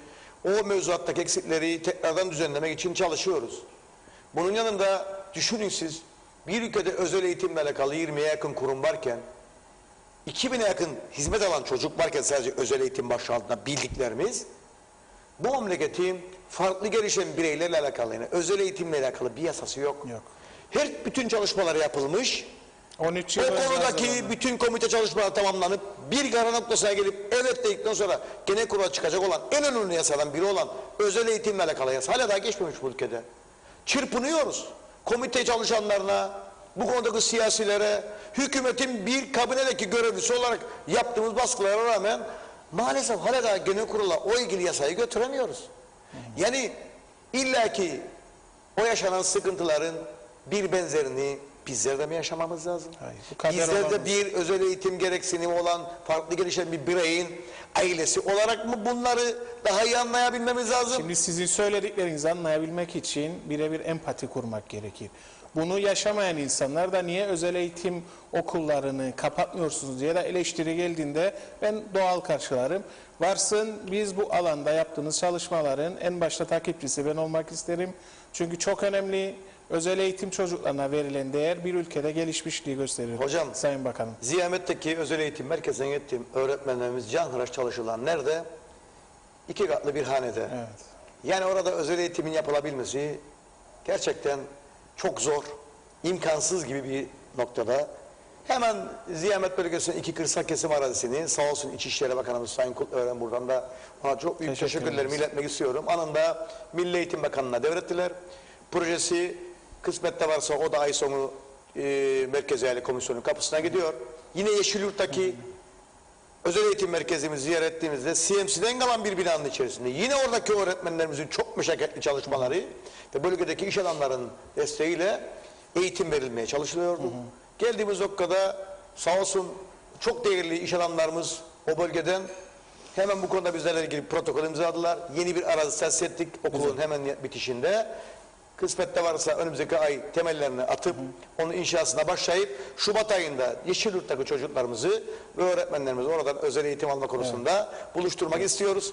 Çalışıyoruz. Sayın Bakan, gelen mesajları ben bir toparladım. Tabii ki. Sayın Yönetmenimden de ek süre rica ettim. Bir teşekkür ederiz ona da. Şöyle, şimdi ekonomik koşullarda işini kapatıp bölge değişen ve çocuğunun da okulunu değiştirmek isteyen çok sayıda veli var. Bu konuda kaydı konusunda ne yapmaları gerekir bu kişiler? Mesela örnek vereyim, Girne'de ikamet ediyordu ama artık Lefkoşa'ya taşınması gerekir zorunlu olarak. Bu konuda ne yapması gerekir? Bir defa 59. madde bize bunu söylüyor anayasanın değerli hocam. Ortaokulun sonuna kadar eğitim zorunlu ve ücretsiz, Evet. lisenin sonuna kadar ücretsizdir diyor. Bir de tam oradan başlamak kaydıyla ilköğretim olsun, orta eğitim olsun, diğer meslek liseleri, liseler olsun. Kimin böyle bir sıkıntısı varsa direkt kayıt için okuluna gitsin, istediği okula. Bir sıkıntı yaşarlarsa direkt bakanlığa ulaşsınlar. Biz bu konuda birebir takip ederek her türlü sıkıntıyı aşmak adına gerekeni yapacağız. Kimsenin çocuğu eğitimden uzakta kalmayacak, sokakta kalmayacak. Peki. Şimdi üniversite sınavları yine bu yıl yüz yüze oturum şeklinde oluyor. Tabii tabii. Çocuklarımız bu yöne hazırlanıyor. Bir de IGC sınavlarından A-Level, Onları hiç aksatmadık hocam. Onları Aksatmadık. yüz yüze yaptırdık. Soru şu. Mesela bir çocuk psikoloji bölümünde okumak istiyor. O yönde hazırlanıyor. Ama bulunduğu kolej sınıfında, okulunda öğrendi ki o bölüm yok. Kaydını başka bir okula alabilir mi Sayın Bakanım? Alacağız hocam. Alacak. 10. ve 11. Bu sınıf. konularda gereken yapılacak Milli Eğitim ve Kültür Dilekçe olarak Milli Eğitim Bakanlığı'na Gelsinler, basın sorunları birlikte aşarız. Tamam. Şimdi özellikle 1. sınıflar çok hassastı. Okuma yazma bilmeden 2. sınıf olan çocuklara açıkladınız ama sormak istediğim... 1. sınıfa giden çocuklar şu an 3. sınıf oldu. Hala daha okulu sınıf. göremedi. Orada hızlandırılmış ve takviye kurslarının olacağını beyan ettiiniz. Bunu bir soru şekline Kesinlikle. dönüştürmek istedim. Özellikle hibrit sisteminden bahsettiğiniz çevirim içi destekleyici programlar devam Şimdi edecek mi Sayın Bakanım? düşünün ki o gün Türkçeden 2. ünite ders verildi. Evet. Çocuk gitti, tekrardan görmek istedi. Asenkron olarak girip Milli Eğitim Bakanlığı'nın kaynaklarından o ilgili datalara ulaşıp o dersi bir kez değil 10 kez daha izlemesi Yani o dersler hala güncel bir şekilde orada güncelleniyor. Kesinlikle. Güzel. Hep bunlar asenkron şekliyle öğrencilerin hizmetinde olacak hocam. Şimdi okul sporlarını söyledik, bireysel spor dalları üzerinde çalışmalar var ama dışarıda mesela kulüplerin futbol maçları yapılıyor. Böyle bir soru geldi. Burada bir tezatlık yok mu Sayın Bakanım? Kesinlikle tezatlık var. Ama bakın ilk önce okullarımızı bir sağlıklı olarak açmamız lazım. Tamam. Ana hedef yeniden çocukların okulla buluşması, öğretmeniyle buluşması, müfredatla alakalı tabii arkadaşlarla buluşması, müfredatla alakalı telafilerin hangi noktada yapılması gerektiğinin kararı verildikten sonra eğitime başlaması. Yani ilk önce bir çarkı çevirip Tamam. ondan sonra çarkın hızlanmasını sağlamakla alakalı gerekli yeni koşulları alışıp, yaşayıp, tedbirleri aldıktan sonra gerekenleri yapacağız. Evet. Esas soruyu sona hazırlıyorum. İlk bölümde yüksek öğrenimi konuştuk. Eklemek istediğiniz var mı Sayın Bakanım? Yok Yüksek yani öğrenim. burada şunu söylemek isterim ki bu ülkeye gelecek olan 75 bine yakın öğrenci Türkiye Cumhuriyeti'nden olsun, 142 dünya ülkesinden olsun tümü bizim evladımızdır. Annelere babalara sesleniyorum buradan. Hiç merak etmesinler. Aşılar olsun, onların bu konudaki yüzde eğitim alırken tetkikler olsun, bizler tarafından, üniversiteler tarafından çocuklarımız iş gibi bakarak yapılacaktır. Hiç endişelenmeyin. Rehberlik hizmetleri de zaten Kesinlikle. devrede. Kesinlikle. Ülke ekonomisine katma değer anlamında bir hesaplama yaptı mı Maliye Bakanlığı veya bu konuda Her çocuğun, tecrübeleriniz- her yüksek öğretim öğrencisinin aylık yapmış olduğu katma değer bir asgari ücret değerindedir Sayın Hocam. Yani bugün 1,6 milyarlık bir katma değeri var üniversitelerin başta lokomotif sektör olan hizmet sektöründe. Yine söylemiştim bir an önce. Sadece yarattığı katma değer değil, bu ülkenin altında çalışan %84 nüfusunu barındıran bütün işletmeleri etkileyen, direkt o işletmelere katkı sağlayan kurumlardır yüksek öğretim Şimdi kurumları. bilmeyen bir adam, ya bana ne öğrenci gelecek bir asgari ücret, ya Sayın Bakan da bunu söylüyor. Yani evde oturan Ayşe teyze molihiyasını daha ucuza pişirebilecek mi? Yani tüp gazın ucuzlamasına neden olur mu bu ekonomik çarkın dönmesi Sayın Bakanım? Hocam zaten buradaki ekonomik dengeleri biliyorsunuz. Arz ve talep dengesinin optimum buluştuğu noktalardır. Siz bu ülkedeki ihtiyaç ya da işte bütçenizin gider kısmındaki ihtiyaçlarınızı yapmanız gerekenleri bütçenizdeki gelir kısımlarındaki kazançlarınızla örtüştüremezseniz bu kazançları örtüştürürken de kazançların en büyük ana başlığı yüksek öğrenimi yarattığı katma değerse bu ülkede zaten bunu yaratamadığınız için çıkacak olan açıkları tamamlama adına ülke ekonomileri dengeye getirmek adına ortaya koyacak olan zam politikaları Ayşe teyzenin mulyasının hiç pişirilmemesinin de sebep olacaktır belki de. Tam da burada onu söylüyorum işte basit bir T hesabı yaptığınızda sağdaki alacakla soldaki borcu eşitlemek adına gelir ve giderinizi kazanmak adına gerekenleri yapamazsanız Ayşe teyzenin mulyasının tüp gazın değil mulyasının suyunu bile koydurtturamazsınız mulyasının içine. O yüzden direkt bu ülkenin 21 yıldır teşvik verdiği, bu ülkenin 21 yıldır tek bir kuruş vergi almadan dahi yarattığı katma değerle bütün dış ticaret açısındaki dengeleri, eksikleri kapattığı bu sektörü tekrardan hayata geçirmek. Peki uçuşlar konusunda ne düşünüyorsunuz? Öğrencilerin gelişi. Şu an 9 Mart akşamının öncesindeki %50 kapasiteye ulaştı Ercan Devlet Havalimanı'ndaki uçuşlar. Yani bundan önceki aylarda %5. Charter'lar düşünülüyor mu Sayın Bakanım? Veya başka çözüm yöntemleri? Charter uçuşlar da tabii ki düşünecek. Artık ne yapacağını biliyor. Ülkedeki sağlık, ulaştırma ve bu konudaki yetkili makamlar.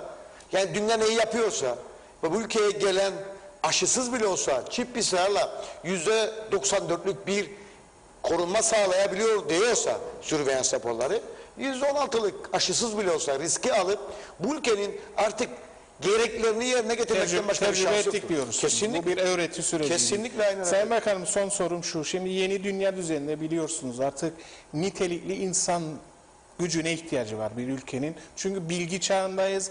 Bilgiye nominal düzeyde ne kadar sahipseniz ve geliştirirsiniz, aslında dünyanın dönüş yönüne o kadar hızlı adapte olursunuz. Burada yıllardır hep eğitim, tarım, sağlık, turizm ve bu planlamalardan kopuk çalışıyor. Bu bir realitedir. Bilmiyorum katılır mısınız ama dıştan gözlemlediğimiz bu.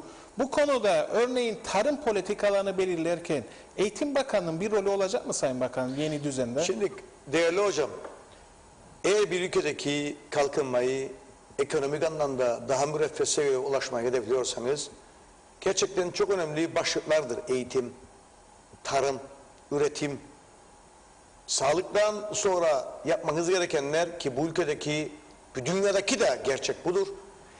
En çok teşvik verilen kesimler üretici kesimlerdir. Gıda ile alakalı üretimi teşvik etme noktasındaki yapılan hareketlerdir.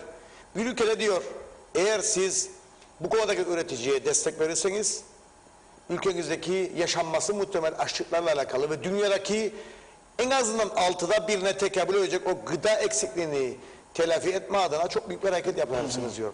Bizim bütçemizde 250 milyonluk bir meblağ sadece mahalli gelirlerden direkt doğrudan gelir desteği teşviklerine ayrılmıştır Sayın Hocam. Neden? Sütü teşvik etmek, hayvancılığı teşvik etmek, tarımı, üreticiyi, arı, balığı üreticisini, yani bütün o bilimum üretim adına kendi yatırımını yapmış, bu ülkenin geleceği ve gıda özellikle pandemi dönemlerde her şeyi en azından üretmek zorundasınız dendiği noktada üretme adına teşvikleri daha da artırmak zorundayız. Eğer kendi adınıza en az her şeyi üretme adına yatırımlarınızı geliştirirseniz sadece işte şimdi olduğu gibi hizmetler sektörüne abanmadan diğer sanayi kısımları, küçük sanayi ve üretim noktasındaki teşvikleri de artırırsanız pandemi koşullarında size söylediği gibi doğru yaptığınızı ifade etmiş olursunuz. Çok ilişkilidir. Direkt ilişkilidir Milli Eğitim ve Kültür Bakanlığı'nın bu sonundaki vermiş olduğu kararlar. Sadece burs tüzüğüyle bile o kapsamına aldığı eğitim programlarında sizin dediğiniz noktada ülkenin geleceğinde üretmek istediklerine teşvik anlamdaki o yüksek eğitimi yüreklendirmek lazımdır. Evet. Yani bugün sizin hayvancılık sektörü, kuru ziraat ve bu konuda işte daha değişik üretim modellerindeki üreticiyi teşvik etme adına daha bilinçli insanınızın müteşekkir olması söz konusuysa elbette ki doğru eğitim programlarına burs teşvikleri gibi teşvikleri yönlendirip insanlarınızı veteriner mi olur, tarım, gıda mühendisliği konusundaki veya mimar mühendisliği konusundaki diğer eğitim programındaki mezuniyetleri mi olur veya sağlık konusundaki biliyorsunuz yıllardır 2 yıllık ön lisans programlarına hemşire oluyordu, artık o yok. Evet. Ve 4 yıllık eğitim programlarına sağlık anlamında kaliteli elemanı yetiştirme adına lisans programları uygulanıyor. Aynen orada olduğu gibi Eğitim Bakanlığı direkt bu konularla ilgili direkt ilgilendirilir ve yapmış oldukları ve almış oldukları kararlarla tüzükler takdimde ülkenin geleceğinde şekillendirir diye ve öyle olması gerektiği kanaatinde asıl mesele beyin göçünü engellemek ve gençlerimizin bu ülkede temel eğitimden başlayarak yüksek öğretimde bu eğitimi aldığında ülkesinde de iş olanaklarının olduğu, bunun için de işte sizlere ve diğer bakanlıklara ekonomik kalkınma ve gelişim programları önemli. Son mesajlarınızı alayım. Üniversite temsilcileri sizin kadar kararlı, heyecanlı ve süreç odaklı, çözüm odaklı hazır mılar Sayın Bakanım? Sürekli toplanıyoruz hocam. Yani bu konuda onların yürekliliği ve azimkar olması bizim için çok önemli. Güzel. Neden diye söylüyorum. Bu saatten sonra herhangi birimizin bireysel anlamda yapacağı bir hata söz konusu bile olmaz. Olamaz. Yani sektörü veya temsil ettiğimiz işletmeyi bir şekilde sıkıntıya sokabilecek bireysel hataların yapılacağı bir zamanda değilik. Çok dikkatli düşünülmesi lazım. Kelimeleri bile ağzımızdan sarf ederken nelere mal olabileceğini görmemiz, düşünmemiz, bir kez değil 10 kez düşünmemiz ve bu konuda dikkatlice sarf etmemiz lazım ağzımdan çıkarıp olanları. Çünkü öyle bir noktadayız ki hocam, bu 1-2 haftalık süreçte eğer yanlış bir şeyler zikredersek, eğer yanlış bir şeyler ifade edersek, biz özellikle siyasi anlamda bu görevlerde bulunanlar, ülkenin Sadece bugün için değil, yarın için de büyük sıkıntılar yaşatmış oluruz. İster sağlık anlamında olsun, ister eğitim anlamında olsun, ister bilimum diğer sektörler anlamında olsun, iş hayatıyla alakalı olsun. Hiç önemli değil. Tümüyle alakalı dikkatlice düşünüp, dikkatlice hareket edip, dikkatlice konuşmamızın, en hassas davranmamızın gerektiği noktada olduğumuz kanaatindeyim. Bu anda özellikle en son söylemek istediğim şey, başta büyükler olmak kaydıyla, işte statüsü ne olursa olsun, öğretmeninden tutun da siyasetçisine, çalışanından tutun da işte günlük hayatını kazanmakla ilgili kendi iş yerinin kapısını açan esnafına kadar herkes geleceğini düşünmek zorunda. Geleceğini düşünürken de bireysel anlamda güvenliğini sağlamak adına aşısını olmak zorunda değerli hocam. Aşı çok önemli. Aşıyla toplum bağışıklığı, aşıyla hastalığın yeniden varyantlarının oluşması, aşıyla geleceğimizin kurtulması söz konusuysa, uzmanlar da bunu söylüyorsa, lütfen sorumluluk bilinci içerisinde bireysel anlamda herkes üzerine düşeni ailece yapma noktasında hareket etsin. Ve kimse korkmasın. Geleceğinde geçmişte yaşadığımız bu son 1,5 yıldaki yaşadıklarımızdan daha kötü yaşanması muhtemel bir şey yok. 100 yılda bir gelen vebasıyla bu ülke, dünya uğraşırken yaşadığımız şeyler herhalde bize gelecekle alakalı biraz daha iyi şeyler yapma şansı verecektir diye düşünüyorum ben. Ve lütfen herkes dikkatlice bireysel sorumluluğunu bilme adına aşısını olsun diyorum. Çünkü önce görev sorumluluğumuz kendimizde başlar. Evet, evet. Aslında eleştirdiğimiz şeylerle alakalı biz ne yaptık sorusunu bence vatandaş olarak kendimize sormamız gerekir. Bu süreçte biz de eğitim dosyası olarak sürece katkı koymak istedik. Teşekkür ederim. Tarafsız ve samimiyetiniz için size çok teşekkür ediyorum. Ben teşekkür ederim. İyi ki geldiniz. İyi ki sizleri ağırladık. Zaman Teşekkür ayırdınız. ederim hocam. Sizlere ve ekibinize çalışmalarınızda başarılar diliyorum. Hayırlı çalışmalar sizlere de. Sağlıkla tabii ki. Sağ olun. Evet, bugün Sayın Olgun Amcaoğlu'nu ağırladık. Mesajlarınız için çok teşekkür ediyoruz. Zamanımız olduğunca imkanımız ölçüsünde soruya çevirmeye çalıştık. Her hafta söylediğimiz gibi her şey daha güzel yarınlar ve geleceğimiz olan çocuklarımız için mutlu kalın.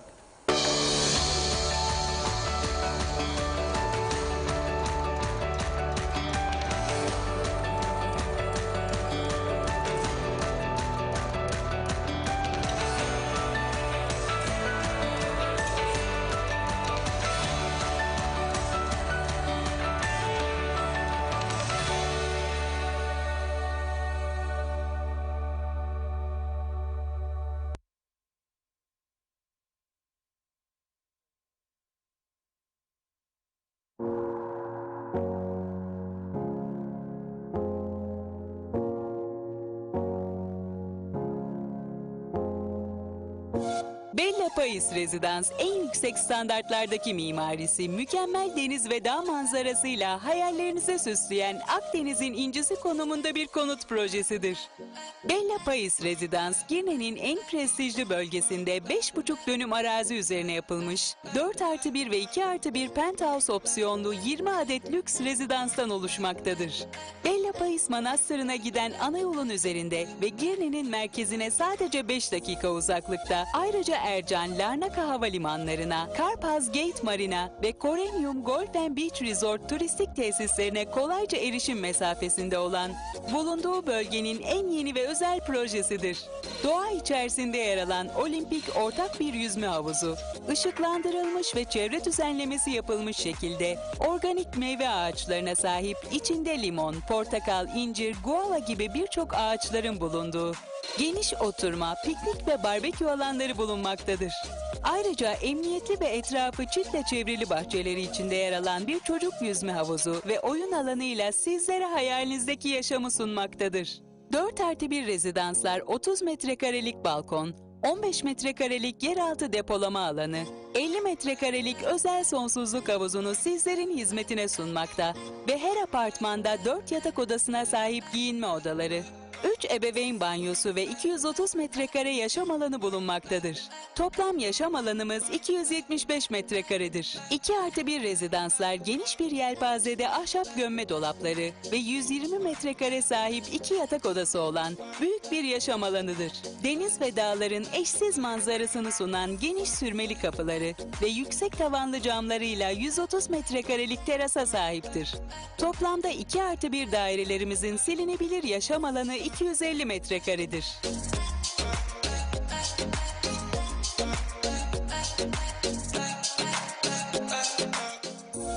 rezidanslarda görüntülü interkom giriş sistemi, her blok için özel Wi-Fi, lüks lobi, kaliteli donanımla ısmarlama el yapımı ahşap giriş kapısı, tesis genelinde 3,2 metre yüksek tavanlar, ısmarlama el yapımı ahşap iç kapılar, seranit lüks porselen döşeme, argon gazlı çift cam, her odada boş split inverter klima üniteleri, led gömme spot aydınlatma, vestiyer bulunmaktadır. Tüm yatak odaları geniş bir yelpazede gömme ahşap dolaplar ve deri astarlı çekmecelerle döşenmiştir. Tüm banyolar en yüksek kalitede Duravit ve ideal standart sıhhi tesisatla, Grohe lüks markalarla donatılmıştır. Entegre basınçlı duş başlıkları ve ayna camlı geniş duşakabinleriyle banyoya şıklık kazandırılmıştır. Sıcak su, güneş panelleri ve zamanlayıcı sistemli bir daldırma ısıtıcıyla sağlanır. Çamaşır odası, mutfak, granit tezgahlar ve boydan boya lüks, yumuşak aç kapa özellikli ahşap dolaplarıyla en yüksek standarta sahip ve Bosch marka çamaşır makinesi, entegre fırın, mikrodalga fırın, aspiratör, bulaşık makinesi ve çift kapılı buzdolabı dondurucuyla donatılmıştır. Yüksek tavanlı cam balkonları olan geniş teras alanları deniz ve dağların eşsiz manzarasını sunmaktadır. Sitede ev sahiplerine tahsis edilmiş otopark ve ziyaretçi otoparkları, ayrıca bekçili güvenlik kapısı bulunmaktadır. Tüm daireler tamamen tamamlanmıştır ve anahtarlar sözleşmenin tamamlanmasından sonraki 48 saat içinde teslim edilebilmektedir. Ayrıca anında transfere hazır bireysel tapuları da mevcuttur. Hem 2+1 hem de 4+1 daireler için haftanın 7 günü randevuyla görülebilen show home'lar bulunmaktadır.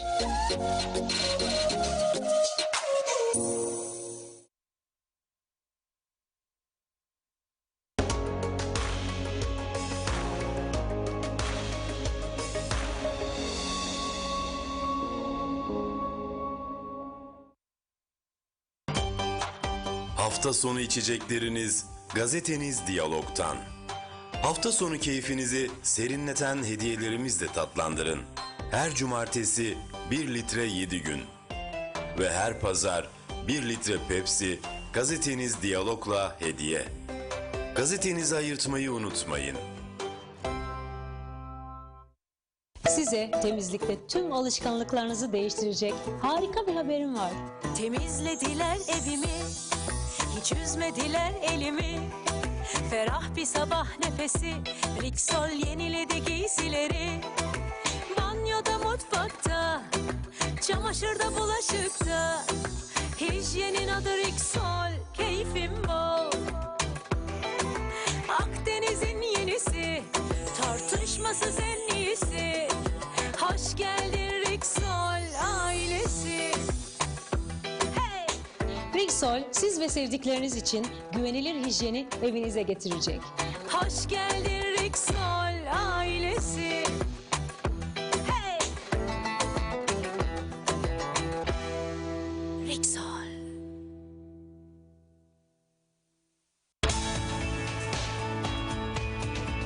Demirerler Construction Elanis Villaları. Demirhan bölgesinde yepyeni bir yaşam başlıyor. Demirerler Construction Elanis Villaları konforlu bir yaşamla sizleri buluşturuyor. Her bütçeye uygun lüks villalar. Site içerisinde her villaya özel bahçe, merkezi ısıtma, duvar yalıtımı, kiremit çatı, çelik kapı ve çift cam gibi üstün özellikli 183 metrekare ve 216 metrekare villa seçeneğiyle sevdiklerinizle keyif dolu bir yaşam sizin olsun. Demirhan bölgesinin parlayan yıldızı Elanis. Lefkoşa'ya 15 dakika, havalimanına 5 dakikalık mesafesiyle şehir hayatından uzak, doğayla iç içe bir yaşam sunuyor. Müstakil koçanlı ve yapımı devam eden Elanis villaları uygun ödeme koşullarıyla sizleri bekliyor. Dilerseniz her bütçeye uygun ve her ayrıntısı düşünülmüş 2+1 dairelerimizden birine de sahip olabilirsiniz. Ayrıntılı bilgi için lütfen arayın. Elanis Villaları Demirerler Construction. Şifa Construction'la yaşamınıza estetik ve şıklık katın. Bella Vita'nın modern hayata uyum sağlayan geleceğe dönük tasarımıyla tanışın.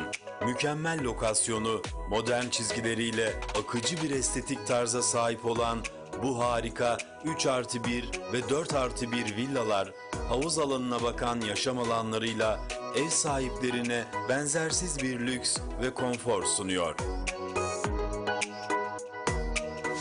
Bella Vita'da yazın tadını çıkartacağınız, size özel havuzunuzda serinleyip, huzurlu teraslarınızda kahvenizi yudumlayıp, yemyeşil bahçenizde ailenizle zaman geçirip hayatın keyfini çıkartın. Şifa Construction'ı şimdi arayın, Bella Vita'da yaşam şansını kaçırmayın.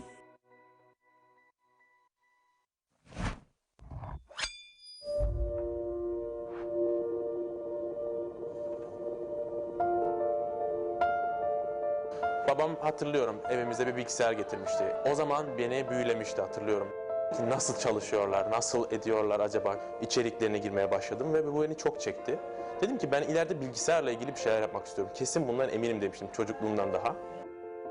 İlkokulda, ortaokulda, lisede olsun bilgisayarla hep aram iyiydi. Hep araştırmamı, kendime sürekli bir şeyler katmaya çalıştım. Lisenin sonunda gene kararı verirken de bu şekilde aldım. Dedim ki ben bilgisayar okuyacağım. Çok iyi durumda olmadığım finansal açıdan zamanlar olmuştu. Vakıflardan haberim oldu. Bizim gibi öğrencilere yardım ettiklerini ve böyle konularda yardım sağladıklarını öğrendim. Başvurdum ve bana çok büyük destek oldular. Onlar sayesinde Almanya'da bilgisayar mühendisliği ve yazılım okuyorum. Hayallerimden en büyüklerinden bir tanesi de Kıbrıs'a geri döndükten sonra ülkem adına bu ülkenin altyapısını düzeltmek istiyorum. Bu e-devletlerle ilgili olsun, portallarla ilgili olsun. Çünkü maalesef ülkemiz bu konuda biraz geri kaldı son dönemlerde diğer ülkelere bazla. Ama bunu çok hızlı bir şekilde geri yakalayabileceğimizi düşünüyorum. Her şeyin online olduğu, Avrupa ülkelerine kıskanmayacağımız bir yer olabileceğini düşünüyorum. Umarım bizim gibi arkadaşlarımız da yurt dışında okuduktan sonra buraya dönüp ülkesine böyle güzel projeler sağlayabileceğini umuyorum. Adamızda 1571'den itibaren bulunan her türlü iyilik için olan bu vakıflar şu an olmasa büyük ihtimal ülkeme dönmüştüm. Almanya hayallerimi suya atmak zorunda kalacaktım. Ve şu anki düşündüğüm büyük projeleri de belki de hiç gerçekleştiremeyecektim. Belki de bunların hepsi ve her şey vakıflara borçluyum diyebilirim.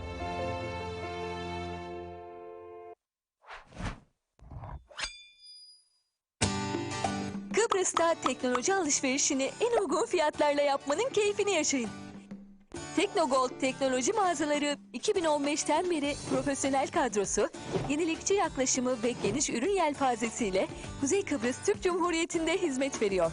Şimdi elektronik, modüler mobilya, ısıtma soğutma sistemleri, ev tekstili ve daha birçok teknolojik ürünü en uygun fiyatlarla satın almak için Lefkoşa, Girne, Gazi Mausa, Alsancak ve Karakum şubelerimizi ziyaret edebilirsiniz.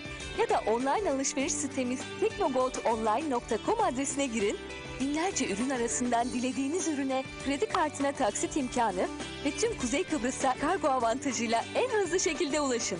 Ürünlerle ilgili ayrıntılı bilgi ve siparişinizle ilgili sorularınız için WhatsApp destek hattımızdan 7/24 yardım alabilirsiniz. teknogoldonline.com. Bir tıkla kapınızda.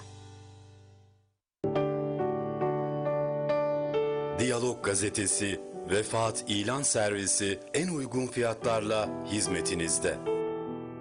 Mutlu günlerinizde olduğu gibi zor günlerinizde de her zaman yanınızdayız.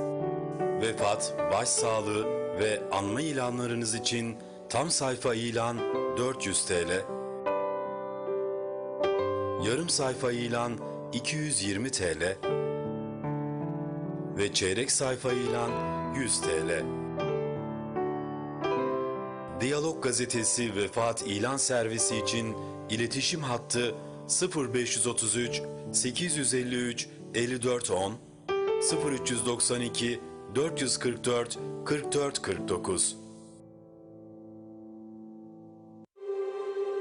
Hiç hissettiniz mi?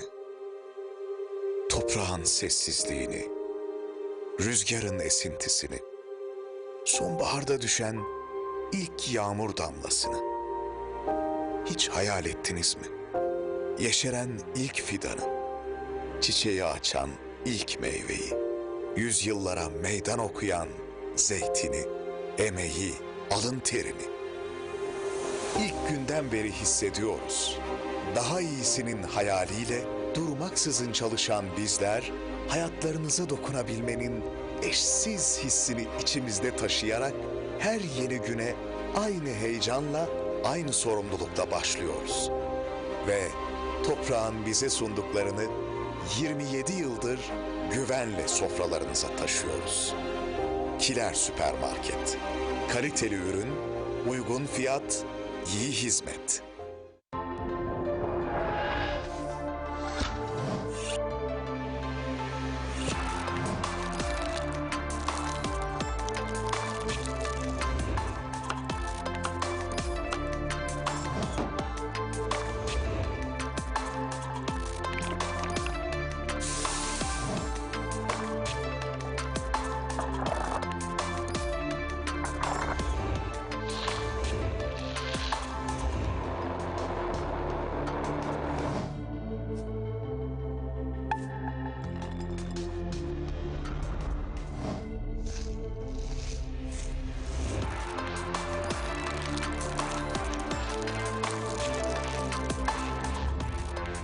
Uzak Doğu mutfağının eşsiz lezzetleri Royal Mandarin'de.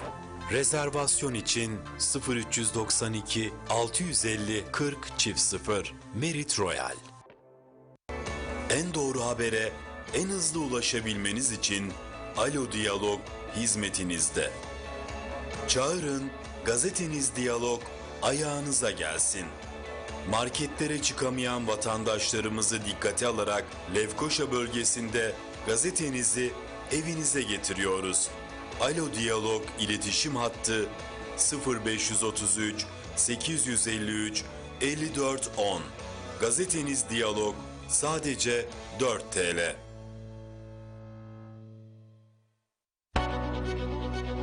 Hediyem Su, kalitesiyle daha hızlı üretim, daha çok ürün çeşitliliğiyle kaliteyi sizlerle buluşturuyor.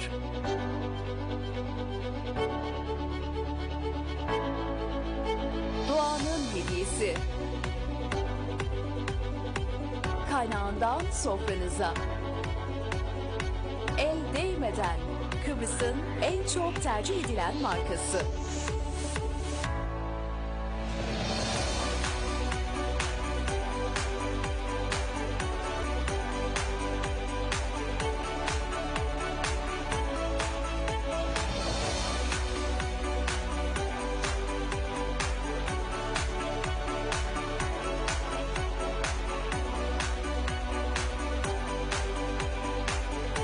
Hediyem Su telefon 444 66 26.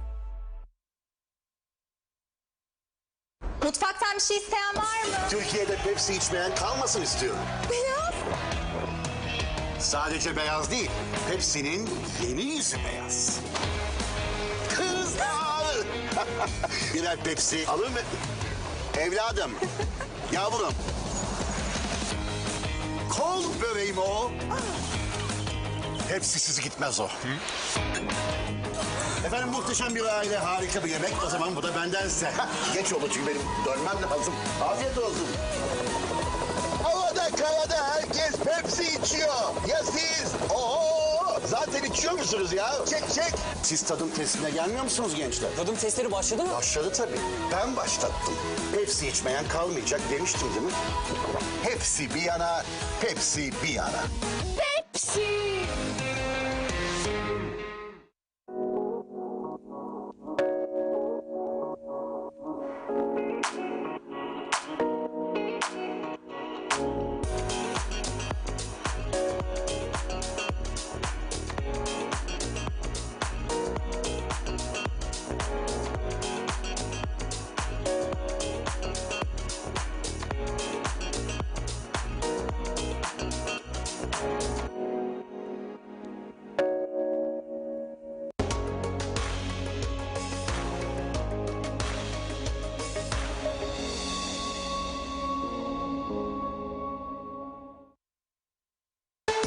Türkiye 2020 haftanın kitaplarında sizin için seçtiklerimiz.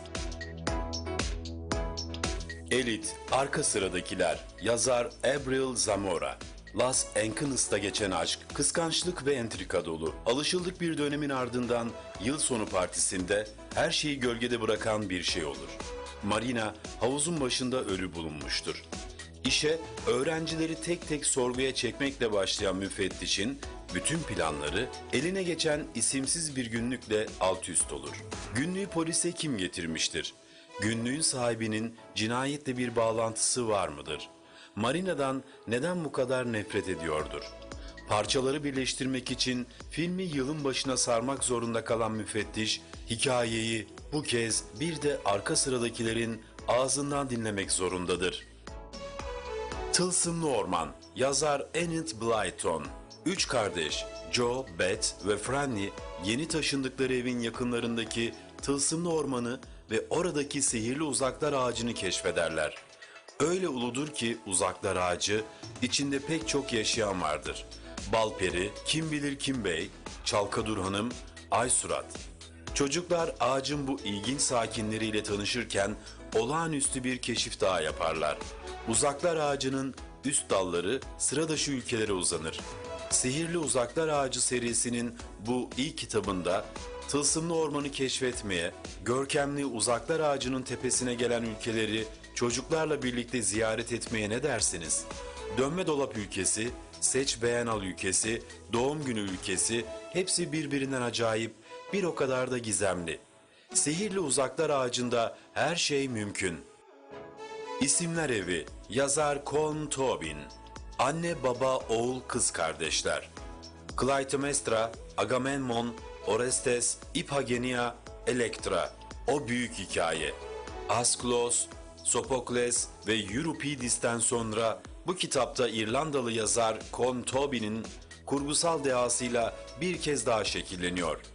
İsimler Evi, o eski anlatının ölüm, kurban, ihanet, intikam, aşk, sevgi ve kardeşlik gibi ağır mefhumlarla yeniden yazıldığı bir palimpsest metin.